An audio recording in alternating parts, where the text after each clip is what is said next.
신사의 공통 질문 시간이에요. 네. 좀 땀 좀 흘리셔야 되는데. 아, 정말요? 네, 날카로운 질문 네. 시간입니다. 방금 주셨던 이야기 중에 주식 투자 원칙으로서 언젠간 운이 온다 이렇게 했는데 네. 만약에 네. 거꾸로 네. 21년 중반부터 주식 투자에 들어갑니다. 네. 그리고 주가가 그 이후로 계속 떨어졌죠. 삼성전자 주식이다. 맞습니다. 추천하셨던. 네, 맞습니다. 그래서 빚도 안 지고 네. 언젠가 운이 오겠지 하고서 지금 1년이 넘게 계속 떨어지고 있습니다. 네. 그 소위 물린 분들이시죠. 네. 운 옵니까? 네, 저는요, 네. 실제로 경험을 몇 번을 해봤어요. 네. 제가 경험했었던 하락장을 몇 번 말씀드리자면, 네. 첫 번째는 이제 대학교 때 시작했었던 주식은 서브프라임 때 그때 네. 제가 주식 투자를 했었어요. 네. 꼭지에 들어갔었죠. 아이고. 힘들었죠. 근데 그때는 워낙 시드가 적었으니까 네. 타격이 크진 않았습니다. 그렇군요. 근데 오히려 시드가 적으니까 배우는 것도 없더라고요. 아. 그래서 저는 시드 적게 투자하지 마시라고 말씀을 드리고요. 오히려 의미 있는 금액을 투자해야지 거기서 배우는 배운다. 게 있는 것 같아요. 그리고 제가 경험했던 두 번째 꼭지는요. 네. 저 중국 주식에 투자했었거든요. 네. 그때 2015년 정도에 중국 주식에 투자를 네. 했었습니다. 네. 그때 정말 엄청나게 큰 하락장이 왔었어요. 제가 상투에 물렸어요. 상투에 네. 딱 들어갔는데 제가 사고 나서 몇 주 정도 지나서 갑자기 하락하기 시작했는데 역사적인 하락으로 기억될 만큼 엄청난 폭락이었어요. 그리고 그 폭락 이후에 지금이 2015년도였으니까 현재 7년 정도 시간이 네. 지났잖아요. 네. 지금까지도 회복이 되지 않고 있을 정도니까 얼마나 큰 폭락이었는지 그렇죠. 실감이 나시겠죠. 네. 근데 그 와중에 저는 그래도 그때는 되게 운이 좋았어요. 네. 운이 좋게도 제 투자 갑자기 이렇게 한번 튀어오르는 때에 제 투자금을 지키면서 그때도 그래도 나름 중국에서 우량주를 샀었거든요. 간신히 그 튀어오른 그때에 잘 팔아서 제가 이제 미국 주식 쪽에 정말 안전하다고 생각하는 그 몇 개의 종목에 그렇게 투자를 하게 됐습니다. 그렇군요. 그리고 세 번째 제가 경험했었던 정말 또 역사적인 폭락이 한 번 있는데 비트코인에서였어요. 저는 비트코인에 대해서 과거에도 그랬고 지금도 사실 어느 정도 믿음이 있어요.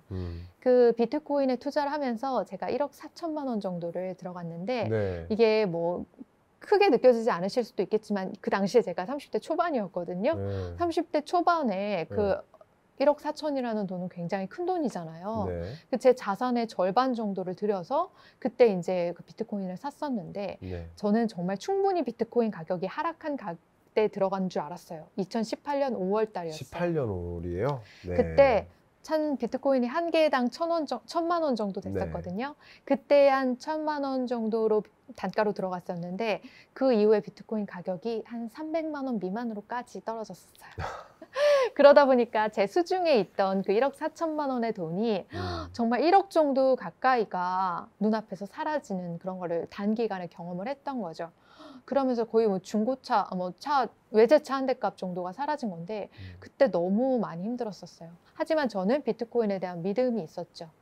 수요와 공급 관점에서 그래도 비트코인은 공급량이 제한되어 있고 그리고 이 자산이라는 게 또 오랜 기간 동안 많은 사람들의 의심, 눈초리를 피해왔었던 간신히 그래도 그 어려운 과정들을 다 딛고 살아남았던 자산이기 때문에 그리고 점점 제도권 안으로 편입되어가는 그런 추세에 있기 때문에 저는 믿음을 가지고 있었고요. 그 기간도 또 무사하게 넘겼습니다. 계속 꼭지에만 사셨네요. 무려 2.6년을 제가 존버를 했다니까요. 2년 6개월을 정말 존버를. 대단한 예, 존버죠. 항상 그렇게 저 지금도 여전히 그래요. 제가 꼭지에 사는 이상한 습관을 가지고 있습니다. 하지만 저는요. 그렇게 꼭지에 사서 더 높은 시점에 팔았어요. 네. 그리고 저는 지금도 그 꼭지 이상의 또 다른 꼭지가 형성된다는 또 다른 거죠. 꼭지가 몇 년 있으면 또 형성이 되는데 그 젊으신 분들께서는 아마 2년, 3년이라는 시간이 정말 영겁의 시간처럼 느껴지실 거예요. 그럼요. 네. 하지만 저는 한번 뒤돌아 생각해 보세요. 과거 2년, 3년 전을 생각해 보세요. 얼마나 또 빨리 갔나요? 그런 거 볼 때 그 정도의 시간은 좀 버티셨으면 좋겠어요. 최소한 3년 정도는 버티신다라고 하면요. 지금의 이 하락장이 오히려 더 내가 꼭지에 몰렸어도 나는 더 높은 가격에 팔 수 있구나라는 거를 한 번쯤은 경험해 보셨으면 좋겠어요. 그러기에 저는 지금이 너무 좋은 시점이라고 생각하고요. 네, 저는 그렇게 항상 꼭지에 샀었고 그럼에도 불구하고 그게 워낙 과거이기 때문에 지금은 훨씬 더 높은 가격으로 형성이 되어 있잖아요. 그거를 좀 믿으셨으면 좋겠어요. 근데 물론 그게 5년이 될지 3년이 될지 10년이 될지는 몰라요. 하지만 정말 좋은 주식, 괜찮은 주식, 여러분들이 매일매일 쓰는 그런 제품과 서비스를 생산하는 기업의 주식이라고 하면요. 장기적으로 그 또 다시 또 다른 정고점이 올 수 있으니까 저는 좀 인내하시라 말씀드리고 싶습니다. 아마 이 작가님의 말씀이 이 물리신 분들, 이 베어마켓을 견뎌내야 하는 그런 투자자분들께 위안이 되고 위로가 되는 그런 조언이지 않을까. 네, 저보다 많이 물려보신 분들은 많지 않으실걸요? 네, 좋습니다. 이런 게 어쩌면 그 작가님만의 비결이신 거죠. 그런 꼭지에 계속 샀음에도 불구하고 인내하고 이런 베어마켓을 견뎌나가는 그런 자세라고 해야 될까요? 그런 마음가짐? 네. 그런 게 하나의 비결이 될 수 있겠네요. 그죠? 네. 사실 하락장이 오면은 사람들은 계속 하락할 거라고 생각하고요. 상승장이 오면 항상 상승이 지속될 거라고 생각해요. 하지만 그 어떤 것도 영원하지 않습니다. 그렇습니다. 주신 말씀들 잘 참조하겠고요. 날카로운 질문을 좀 하나 더 드려보도록 하겠습니다. 네. 주식 말고 또 부동산 투자 많이 관심 있으셨고 또 비트코인 투자도 직접 하셨습니다. 네. 그래서 먼저 부동산 투자에 대해서 좀 여쭈고자 하는데요. 부동산 오피스텔 투자 그리고 소액 투자 많이 하시면서 체득한 그 경험을 많이 써놓으신 것 같더라고요. 네, 맞습니다. 좀 그 소감을 좀 말씀해 주시면 감사하겠습니다. 제가 부동산 투자를 하면서 사실 제 중심을 완전히 잃어버렸어요. 네, 제가 우량주 장기 투자를 계속 말씀드렸잖아요. 하지만 부동산에서는 그 제가 잘할 수 있는 분야를 완전히 떠나서 정말 또 새로운 방식의 투자를 시작을 했습니다.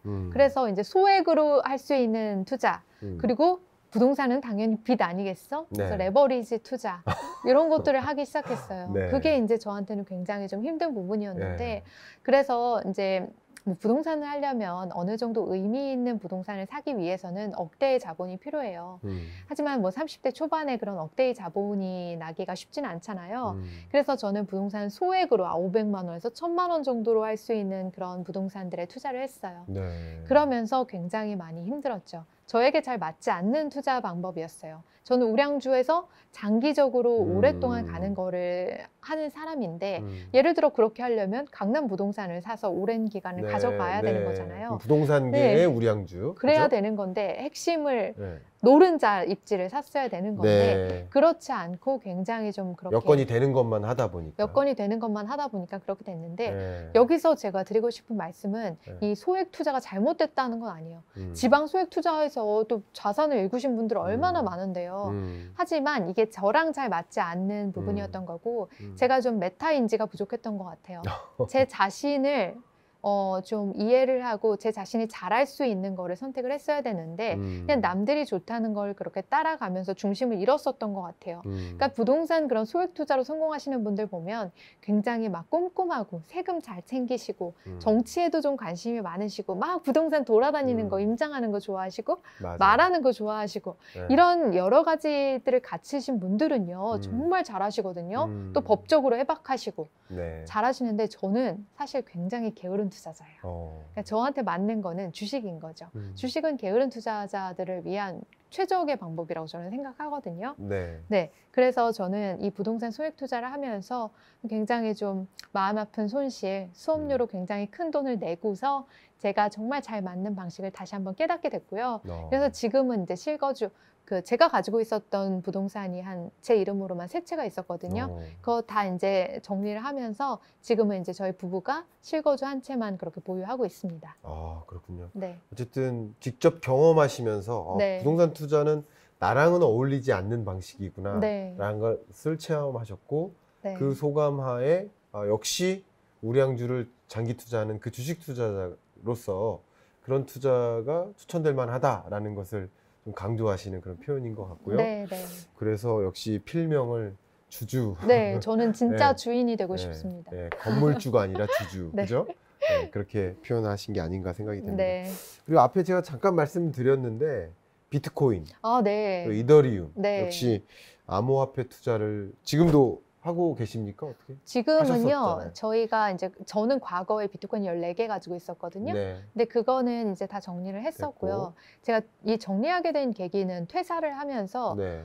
퇴사를 했던 시점이 2020년 10월인데 8월 정도에 다 정리를 했어요. 네. 네, 그렇게 다 정리를 했던 이유는 내가 이제 퇴사를 하면 좀 안정적인 거를 하는 투자를 해야 되지 않을까라고 해서 정리를 해서 그때 애플을 선택을 했었고요. 그거 저는 잘한 선택이었다고 생각해요.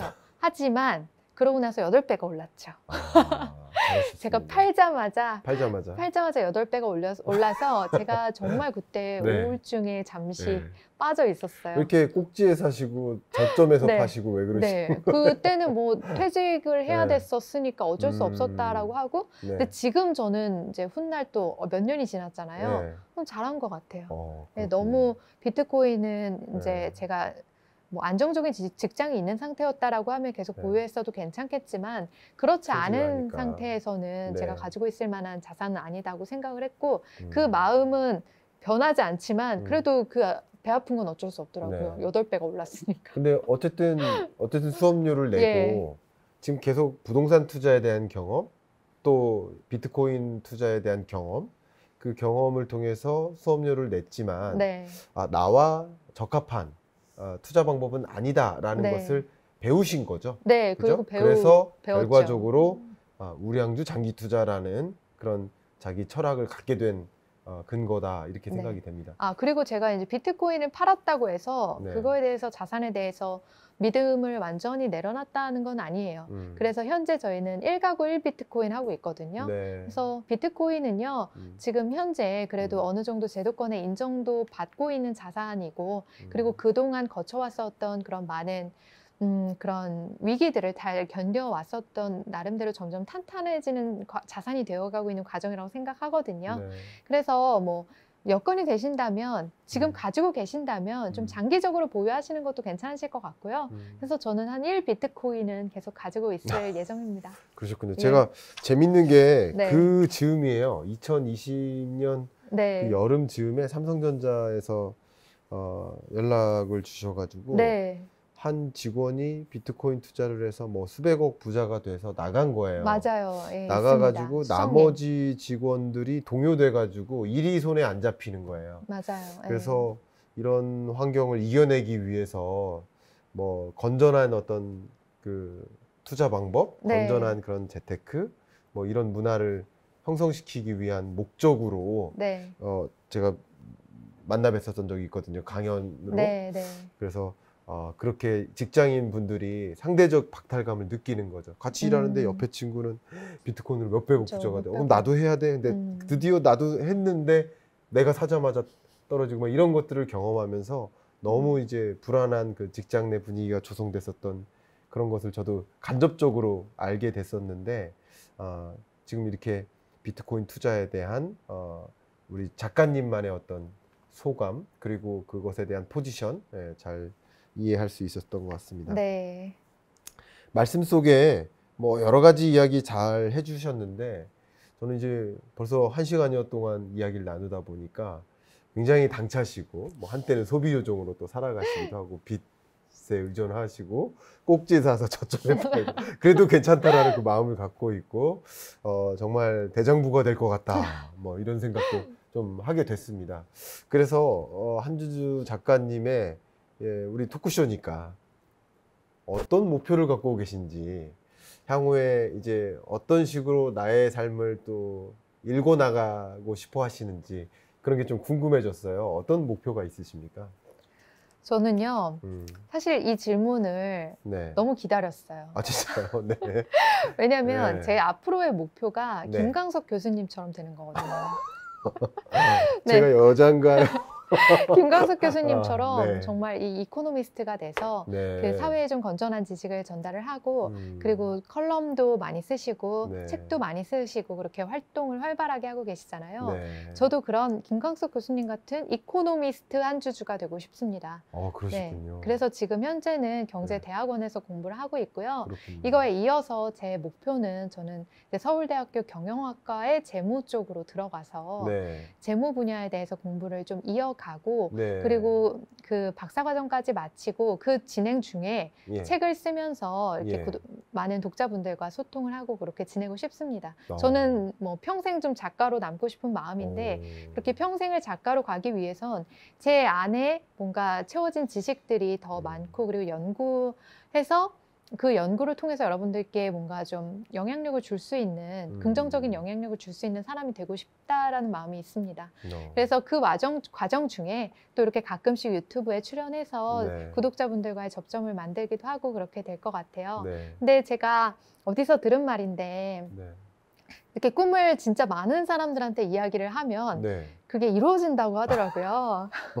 그래서 네. 이거를 그래도 많은 네. 분들이 봐주실 테니까 네. 이렇게 많은 분들이 봐주시는 거면 네. 이루어지지 않을까 그런 기대를 가지고 있습니다. 이루어지시리라 믿습니다. 감사합니다. 예, 뭐 이미 많이 이루셨고요. 네. 예, 이루어지시는 그런 과정에 이미 들어서 계시니까 뭐 아마 그림 그리시는 거 이렇게 당차게 자기 삶을 막 이끌어 가시는 분들은 다 되십니다. 그리고 말씀 속에서도 좀 느낀 게 사실은 이 과정, 대학원 과정 하나 이수하는 것도 정말 꾸역꾸역 힘들고 그거에 지쳐서 이제 다른 일을 살필 여지도 없는 사람들이 많은데 그건 그거고 당연히 뭐 이것도 같이 해 나가겠다라는 그 포부를 말씀해 주신 걸 보니까 정말 열정 넘치시고 계획도 많이 차곡차곡 해 나가고 계시는구나 이런 걸 좀 느꼈거든요. 감사합니다. 네, 오늘 토크 너무 재밌었고요. 이 책인싸에 또 아우트로 공통 질문이 좀 네. 있습니다. 제가 미리 생각하지 않고 네. 오늘 1시간여 동안 말씀 나누다가 느낀 그 소감을 제가 드리는 그런 방식인데요. 네. 김광석이 생각하는 한주주. 저는 이 단어가 생각났습니다. 공감.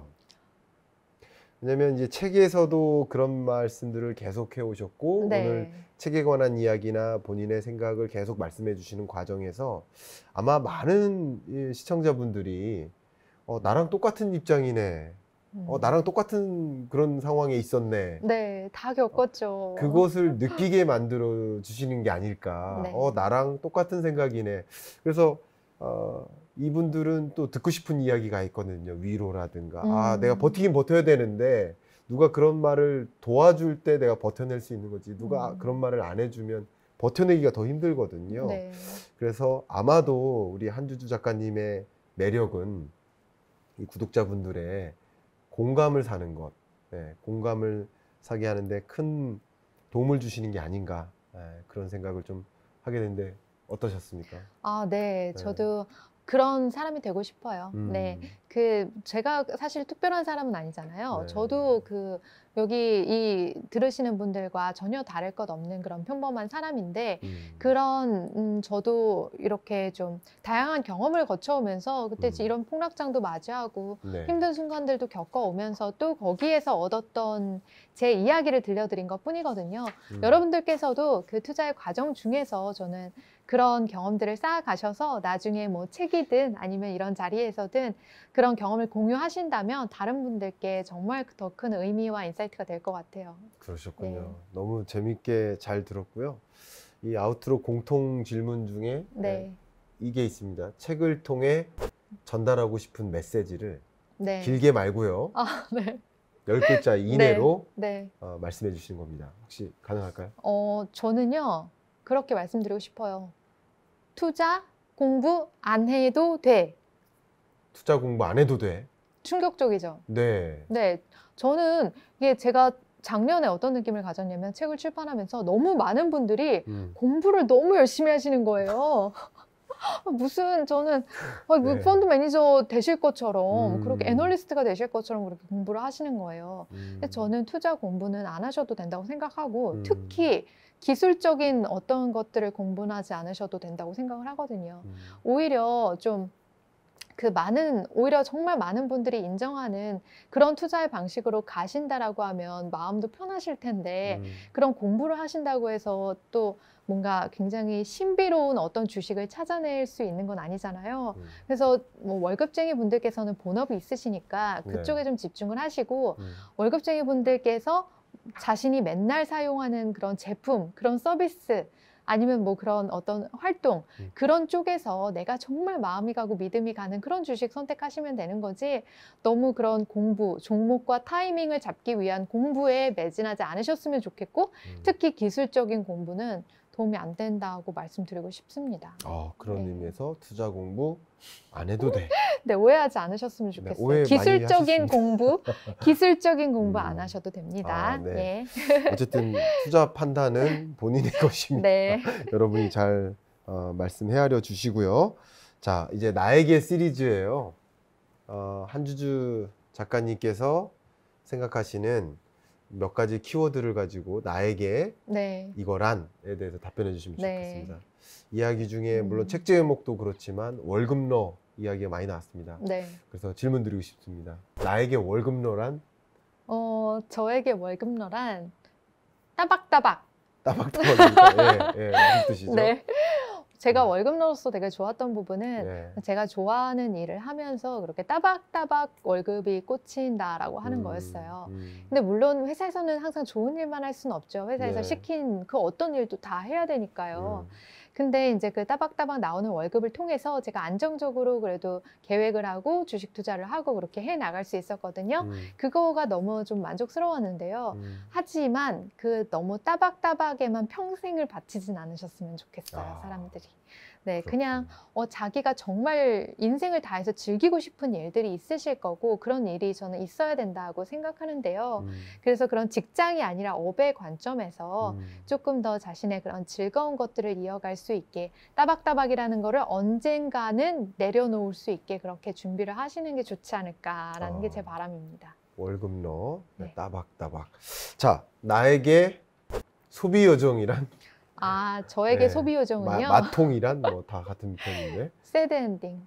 새드 엔딩입니까? 네. 이게 어쨌든 엔딩이 됐네요. 엔딩이 됐어요. 새드한 스토리가 엔딩이 된 거네요, 그죠? 결국 그렇게 끝나더라고요. 결국 소비라는 거는 내가 더 아름다워지고 싶고, 내가 더 특별해지고 싶고, 내가 더 멋진 사람이 되고 싶고, 행복한 사람이 되고 싶어서 소비를 했는데, 그 다른 것들을 아무것도 얻을 수 없었고요. 오히려 그냥 그 소비 빼고 내가 행복한 사람이 되고 싶고 내가 더 나은 사람이 되고 싶어. 그리고 내가 또 어떤 사람이 되고 싶어는 그 소비랑 관련 없이 내가 이룰 수 있는 거다라고 하는 거를 좀 알게 됐어요. 근데 20대 분들 중에서 진짜 내가 가진 돈보다 더 파이팅 넘치게 소비하시는 분들 있잖아요. 그거 다 어떻게 보면 그만큼 에너지가 있어서 그래요. 그 에너지를 어디에다가 분출을 해야 될지 몰라서 그런 걸 수도 있기 때문에 그 에너지를 자신의 그 새드 엔딩으로 이어지게끔 만드시지 말고 더 의미 있는 쪽으로 집중하셨으면 좋겠어요. 정말 말씀을 이렇게 잘하세요. 네, 탁탁 꽂힙니다. 자, 이제 마지막 질문입니다. 소감을 여쭙는 질문인데요. 나에게 책인싸란? 네, 저에게 책인싸란 책으로 이어지게 된 새로운 만남. 이게 책이 아니었으면 또 이 책인싸에 출연할 수가 없었을 것 같고요. 네, 제가 또 책을 정말 많이 좋아하는 독자 입장에서 책인싸가 저에게 또 많은 인사이트를 주고 있습니다. 그래서 앞으로 또 제가 또 다른 책을 지금 현재 쓰고 있고 아마 내년 정도면 나오게 될 것 같은데 그때 또 책인싸를 통해서 만나면 얼마나 좋을까. 그래서 새로운 만남을 또 이어갔으면 좋겠다 하는 마음입니다. 너무 말씀 잘 들었고요.